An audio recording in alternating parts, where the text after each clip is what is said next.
Dr. Billy Graham já levou a mensagem de esperança em Jesus Cristo para o maior número de pessoas em toda a história.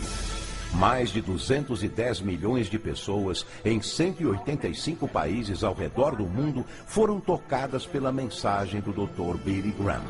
Por mais de 60 anos, ele vem fazendo com que milhares de pessoas entreguem suas vidas a Jesus. Dos povos de países mais remotos da África ao coração de Nova York. Tanto para grandes chefes de Estado, como para os povos mais humildes e necessitados. Hoje, o Dr. Graham compartilha conosco a mensagem de esperança em Jesus Cristo.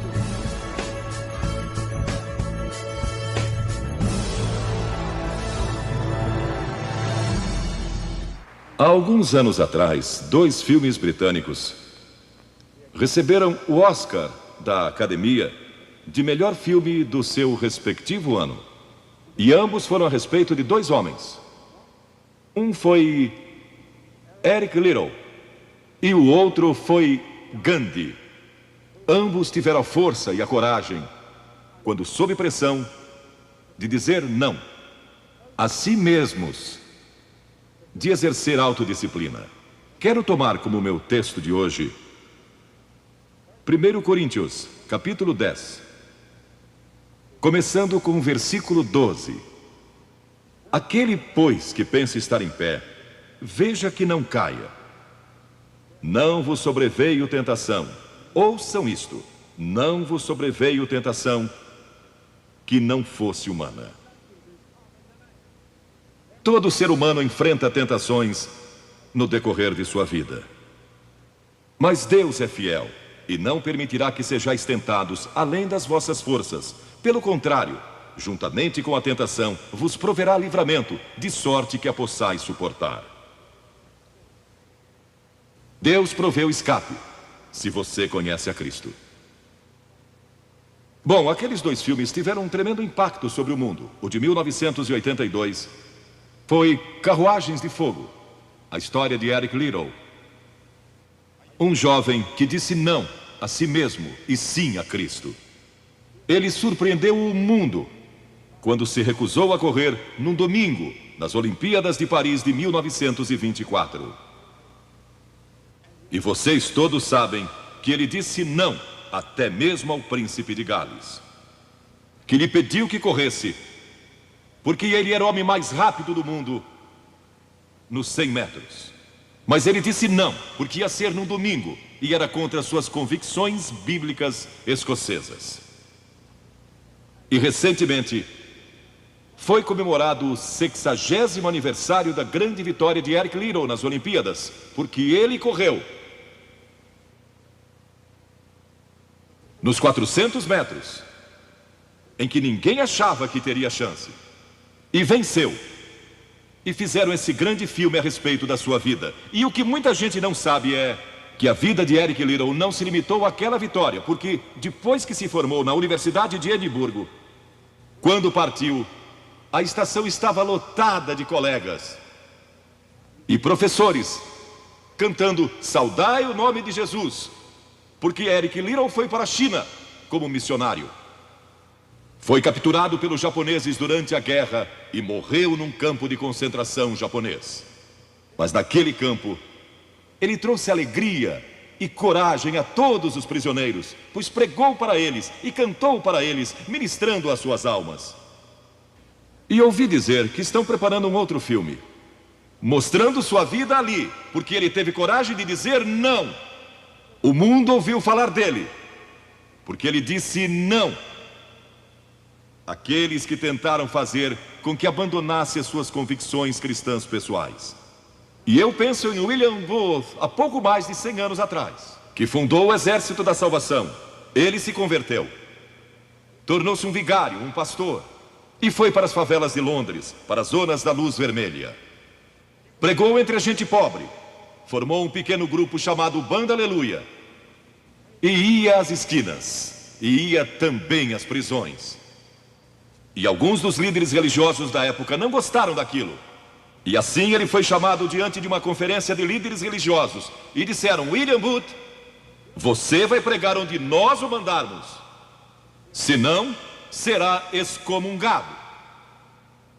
Ali estava ele, diante daquela vasta assembleia de pastores. Que podia dizer? Catherine Booth, que se tornou tão famosa quanto ele, sua esposa, estava na galeria e abanou o seu lenço gritando: William, diga não! E William obedeceu sua esposa e disse não, e assim nasceu o exército da salvação.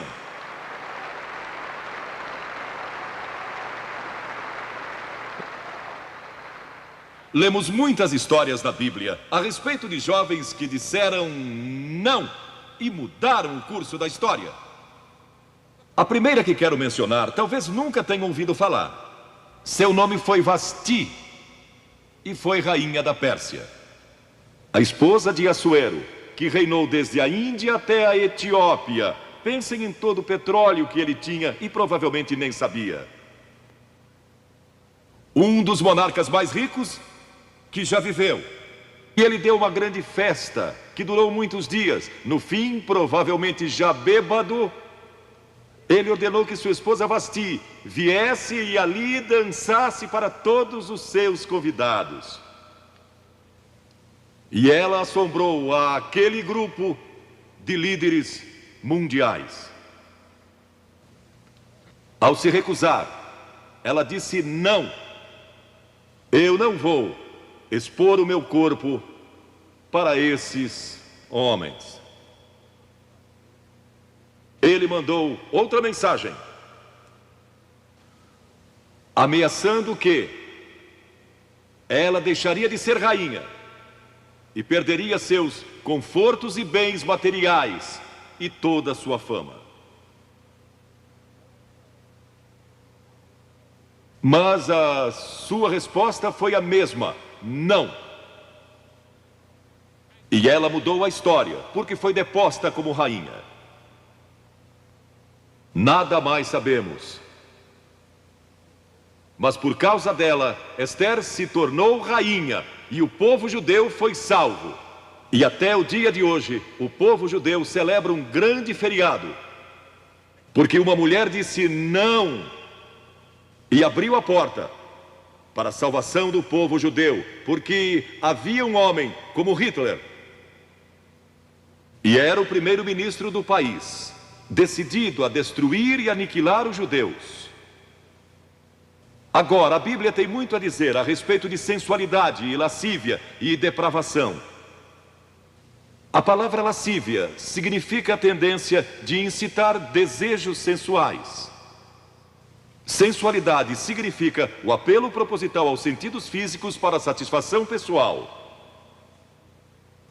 Talvez lendo um livro pornográfico ou assistindo um filme impróprio.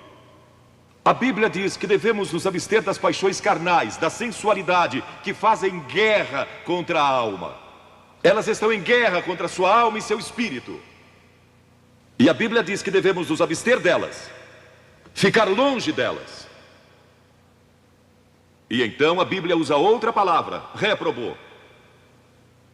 Agora, isso se refere a pessoas totalmente depravadas, de consciências mortas ou cauterizadas, não sabem mais corar, perderam a capacidade de discernir entre o bem e o mal. E em Romanos 1:28 lemos: e por haverem desprezado o conhecimento de Deus, o próprio Deus os entregou a uma disposição mental reprovável para praticarem coisas inconvenientes.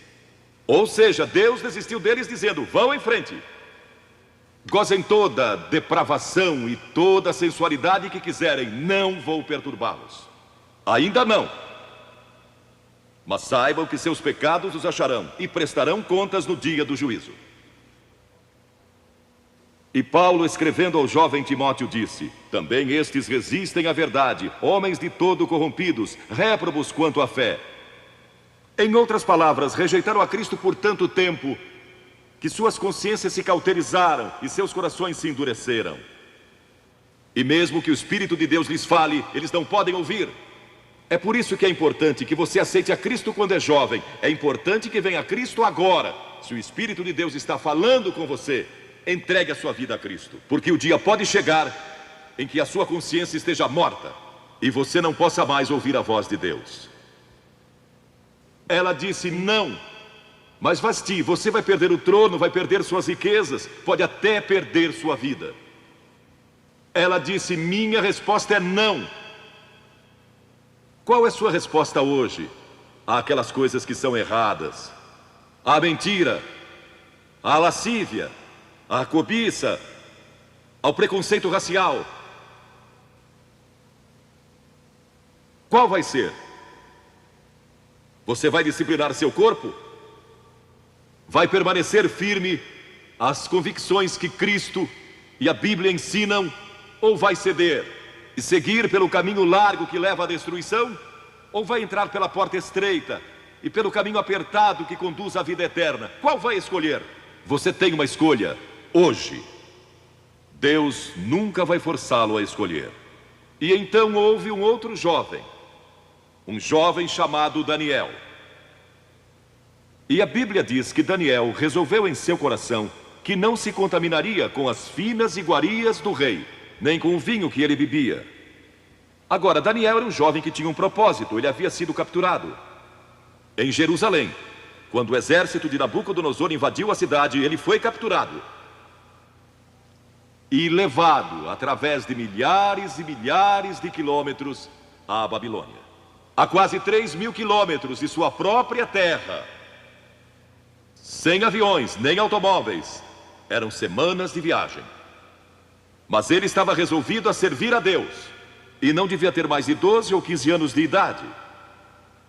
E Nabucodonosor, o grande rei, levara cativos de Jerusalém para a Babilônia, e ordenou que aqueles jovens, em quem não havia defeito, de boa aparência, instruídos em toda a sabedoria, fossem ensinados em sua corte, para que ele pudesse usá-los. Ele queria usar aqueles jovens judeus, porque sabia que eles tinham um dom especial. E durante o período de treinamento, mandou que lhes dessem os melhores vinhos e as mais finas iguarias, e todos os confortos disponíveis na corte de Nabucodonosor. Mas Daniel disse: não, não quero o vinho do rei, e não quero as iguarias do rei. Quero dormir no chão, não numa cama de penas. Quero viver uma vida simples e também disciplinada. Que diferença dos que mal podem esperar pelo dia em que possam sair de casa e se divertir. Mas não Daniel. Daniel estava longe de casa e ninguém saberia se ele fizesse algumas dessas coisas. Ninguém saberia se ele tivesse uma namorada e dormisse com ela, ou se embebedasse com o melhor vinho do rei. Ninguém saberia lá em Jerusalém, e ele poderia ter se tornado muito popular. Mas esse primeiro não, quando jovem, preparou-o para o grande não, quando era primeiro-ministro da Babilônia. E foi lançado na cova dos leões, porque não abandonou sua fé em Deus. Nós nos contaminamos ao comer demais, ou ao nos embebedarmos, ou ao tomar drogas, ou gastando tempo demais assistindo televisão, ou indo aos cinemas. Jesus declarou em Lucas capítulo 21: acautelai-vos, para que nunca vos suceda que os vossos corações fiquem sobrecarregados com as consequências da orgia e das preocupações deste mundo, e para que aquele dia não venha sobre vós repentinamente. O apóstolo Paulo disse: não disponhais para a carne no tocante às suas concupiscências.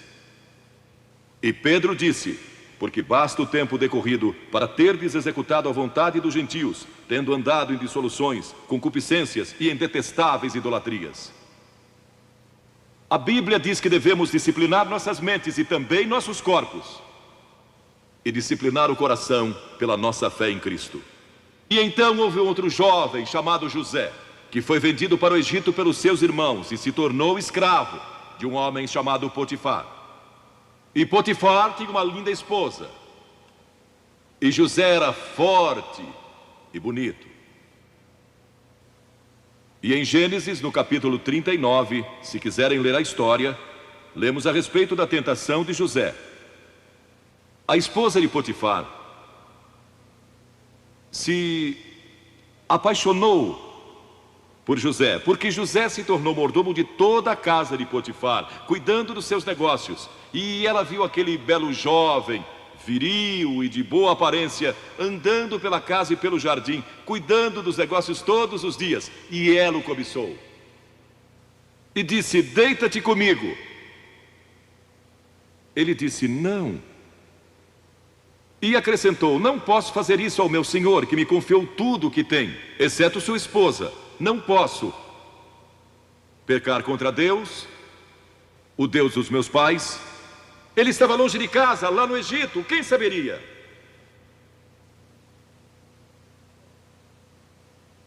Mas disse não. E quando disse não, na última vez, ela o agarrou e ele fugiu dela, deixando sua capa. E ela começou a gritar, chamando os servos e dizendo: ele tentou me violentar. O que não era verdade. Mas Potifar acreditou e mandou que ele fosse lançado na prisão. E muitos de vocês sabem a história, que ele foi para a prisão e, através de uma série de circunstâncias, ele depois se tornou primeiro-ministro de todo o Egito e governou o Egito sob o faraó. Deus o guardou e o promoveu, porque José teve a coragem de dizer não quando foi tentado. Agora, sexo não é pecado.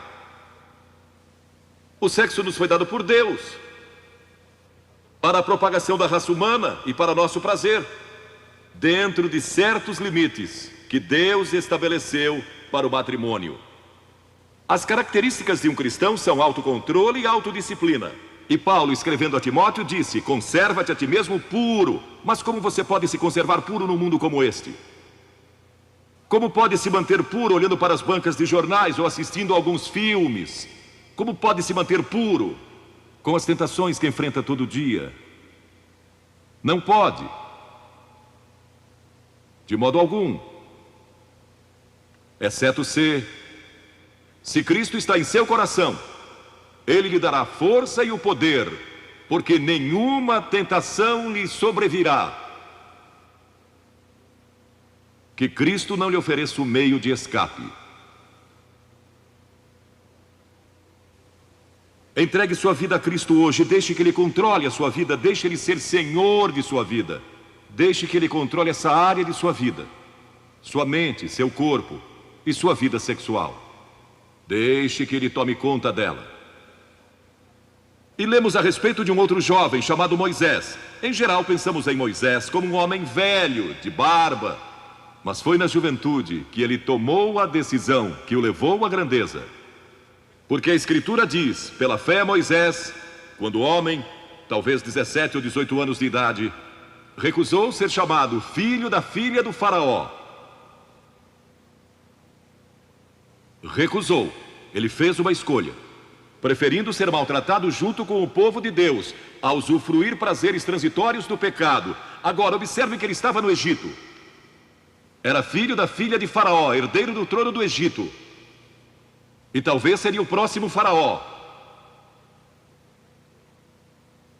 Mas ele fez uma escolha, porque sabia que seu povo, o povo de Israel, era escravo dos egípcios. E ele teve que tomar uma decisão no auge da sua glória. E no auge de tudo que lhe foi oferecido. E ele disse não a faraó. Não vou ser seu filho, prefiro sofrer e morrer com o meu povo e servir o Deus vivo e verdadeiro. E foi exatamente o que ele fez. E conhecemos Moisés hoje como um dos grandes homens da história. Ele rejeitou os prazeres transitórios do pecado. E há uma diferença entre prazeres e alegria. Quem ama os prazeres empobrecerá, diz a Bíblia. E ela cita um homem que disse: entreguei meu coração à loucura e aos seus prazeres, mas tudo isso é correr atrás do vento. Quem vive em prazeres está morto, embora viva, amando os prazeres mais do que a Deus. A Bíblia diz que há pessoas que amam aos prazeres mais do que amam a Deus. É o seu caso? Você ama a Deus mais do que ama prazeres pecaminosos? Não falo de esportes e todas essas coisas maravilhosas que temos. Falo de prazeres pecaminosos. Mas a alegria é produzida pelo Espírito Santo. E há centenas de passagens que falam dessa alegria. Você pode ter alegria mesmo quando não tem prazer, porque a alegria é profunda. O anjo disse aos pastores naquela grande noite: não temais, pois vos trago boa nova de grande alegria, que o será para todo o povo. E mesmo no sofrimento, quando você recebe a Cristo, Deus não remove o sofrimento. Ele não remove todos os problemas e as dificuldades da sua vida. Não faz isso. Ele não promete, se você está desempregado, conseguir um emprego amanhã se você aceitar a Cristo hoje à noite. Ele promete que lhe dará graça e força e alegria em qualquer situação. Bem-aventurados sois quando os homens vos odiarem e quando vos expulsarem da sua companhia, vos injuriarem e rejeitarem o vosso nome como indigno, por causa do Filho do Homem. Regozijai-vos naquele dia e exultai. Ele disse: quando vierem a mim e tiverem problemas e tribulações e as pessoas odiarem vocês, ele disse: exultai, porque grande é o vosso galardão lá no céu, pois dessa forma procederam seus pais com os profetas. Todos que viverem piedosamente em Cristo serão perseguidos. A Bíblia diz: ainda haverá sofrimento. Jesus disse: quem não tomar a sua cruz e negar-se a si mesmo, não pode ser meu discípulo. Moisés escolheu a alegria de seguir a Deus, em vez da vida de prazeres no Egito. O que você está seguindo? Qual é a sua escolha nesta hora? E então o último é Jesus. Jesus foi tentado em todas as coisas à nossa semelhança, mas sem nenhum pecado. Quer dizer que Jesus foi tentado a mentir? Sim. Que Jesus foi tentado a cobiçar? Sim. Que ele foi tentado a adulterar? Sim. Que Jesus foi tentado a roubar? Sim. Ele foi tentado em todas as coisas, como nós, mas sem pecado. Como ele teve vitória sobre a tentação? A Bíblia nos diz no capítulo 4 de Mateus e em muitos outros textos, mas vou falar só deste. O diabo veio a ele quando ele estava faminto e sedento e disse: se és o Filho de Deus, manda que estas pedras se tornem em pães. Observem que ele tentou colocar dúvidas na mente de Jesus quanto à sua identidade. Agora, Jesus era o Filho de Deus, nascido de uma virgem, Filho de Deus, que foi ressuscitado dos mortos pelo poder de Deus e está vivo hoje. Mas o diabo pôs dúvidas em sua mente. Ele estava fraco e cansado e faminto, um ser humano. Ele não enfrentou o diabo como Filho de Deus, enfrentou-o como homem. E ele sempre respondeu citando as Escrituras. É por isso que você deve decorar as Escrituras. Nem só de pão viverá o homem, mas de toda a palavra que procede da boca de Deus. Jesus disse que há uma coisa que é mais importante que a comida, e sexo, e coisas materiais. É sua vida espiritual. E então ele disse: se tu és o Filho de Deus, atira-te abaixo, porque está escrito: aos seus anjos ordenará a teu respeito que te guardem, para não tropeçares. E Jesus de novo respondeu: está escrito, não tentarás o Senhor teu Deus. E então o diabo levou a um alto monte e lhe mostrou todo o futuro do mundo, todos os reinos que ainda estavam por vir. E lhe disse: se dobrares o teu joelho e me adorares, eu te darei todos os reinos do mundo e sua glória. Jesus não argumentou se ele podia fazer isso. O diabo pode dar-lhe qualquer coisa. Alguns de vocês estão vendendo as suas almas por nada, coisas sem valor. A Jesus ele ofereceu o mundo todo, mas ele sabia que a cruz estava esperando por ele, e o único meio de salvação para o mundo era a cruz. Se tivesse obedecido o diabo, nós nunca teríamos tido a oportunidade de sermos salvos e perdoados. Jesus teria tomado um atalho e nós estaríamos perdidos. Mas Jesus disse: está escrito, ou melhor, começou dizendo: retira-te, Satanás, porque está escrito: ao Senhor teu Deus adorarás e só a Ele darás culto. E assim o diabo o deixou, e anjos vieram e o serviram. Observe como Jesus enfrentou o diabo ao ser tentado. Primeiro, ele citou as Escrituras. Segundo, ele estava cheio do Espírito Santo. E terceiro, estava na vontade de Deus. Você está disposto a dizer não às tentações do diabo? Está? Pense nisso. E está disposto a dizer sim às declarações de Cristo, de que Ele é Filho de Deus e quer que Ele entre em seu coração e perdoe seus pecados, salvando? Ah, eu sei, muitos de vocês foram batizados e confirmados. A maioria de vocês talvez sejam membros de uma igreja, ou se identificam com uma igreja, ou talvez vão à igreja 2 ou 3 vezes ao ano. Não sei se fazem isso ou não, mas sei que muitos o fazem. Mas não podem declarar aqui hoje: eu sei que meus pecados foram perdoados, eu sei que vou para o céu. Deus está disposto a perdoar todo o seu passado hoje por causa da cruz. Deus está disposto a dizer: eu perdoo você, porque Ele ama você. E Deus se interessa por você como se você fosse a única pessoa em todo o mundo. E você pode recebê-lo nesta noite. Você diz: o que preciso fazer? Primeiro, deve estar pronto a se arrepender dos seus pecados. O primeiro sermão de Jesus foi sobre arrependimento. E a palavra arrependimento significa mudança, mudar suas ideias, mudar seu estilo de vida. Deixar que Cristo entre e o ajude a mudar. Está pronto a fazer isso? Não pode mudar por si mesmo. Mas Ele o ajudará a mudar. Não que você será perfeito. Significa que vai dar à sua vida uma nova direção. E Ele estará com você para ajudá-lo. À medida que você anda dia a dia com Cristo. Ah, você vai falhar e vai errar. Não vai ser perfeito. Mas Cristo estará com você. Se estiver pronto a se arrepender, diga a Deus: nesta hora eu pequei e me arrependo. E estou pronto a mudar. E então a segunda coisa é que você o recebe pela fé. Cliff disse há pouco que você não pode racionalizar a salvação.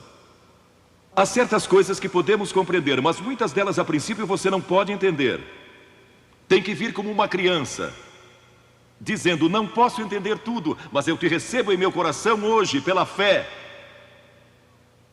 Pela fé que somos salvos, pela fé e não por obras, para que ninguém se glorie. Pela graça que somos salvos. E então a terceira coisa: você está pronto a sair daqui hoje dizendo: vou segui-lo e servi-lo o melhor que me for possível. Sabem, em nossa reunião em Bristol, algumas semanas atrás, estava ali um jovem de 17 anos, e ele tinha ido à autoescola aquela tarde, e pediu que seu instrutor o deixasse em um dos portões do estádio. E entre aquela multidão ele encontrou sua família, que tinha sido convidada para a cruzada. E no encerramento, ele e sua irmã fizeram o que vou pedir que vocês façam hoje. Vieram à frente e ficaram diante da plataforma, indicando que estavam entregando suas vidas a Cristo. Uma semana depois, esse rapaz de 17 anos morreu num acidente num túnel que desmoronou. Talvez vocês até tenham lido nos jornais. Ele disse sim a Cristo, nunca imaginando que em poucos dias ele estaria indo ao céu. E nós o veremos lá outra vez. Você sabe para onde iria se isso acontecesse com você? Certifique-se antes de sair daqui. Vou pedir que saiam dos seus lugares agora, centenas de vocês, talvez milhares até, e venham e fiquem aqui na frente, calmamente e reverentemente, dizendo ao vir: eu me arrependo dos meus pecados, quero receber a Cristo em meu coração, quero saber que fui perdoado e que um dia vou para o céu, quero esta nova vida. Você diz: mas Billy, por que você pede que venhamos publicamente? Por que em público? Porque toda pessoa a quem Jesus chamou no Novo Testamento chamou em público. Ele disse: se não estiver disposto a me confessar diante dos homens, tampouco eu o confessarei diante do meu Pai que está nos céus. Jesus morreu publicamente por você, despido, sangrando, diante de toda aquela multidão. Por você. Certamente você pode vir à frente hoje declarar sua entrega a Cristo. Não somente os jovens, talvez você tenha 70 ou 80 anos. E Deus falou com você hoje. Levante-se e venha. Vamos esperar por você. Você que está assistindo pela televisão, em outras partes da Inglaterra ou do mundo, também pode tomar uma decisão por Cristo agora. Entregue sua vida a Cristo hoje e tome a decisão que estas pessoas estão tomando, estas centenas de pessoas. Vimos mais de 3.000 pessoas todas as noites. Que Deus o ajude a tomar essa decisão hoje. E procure uma igreja mais próxima.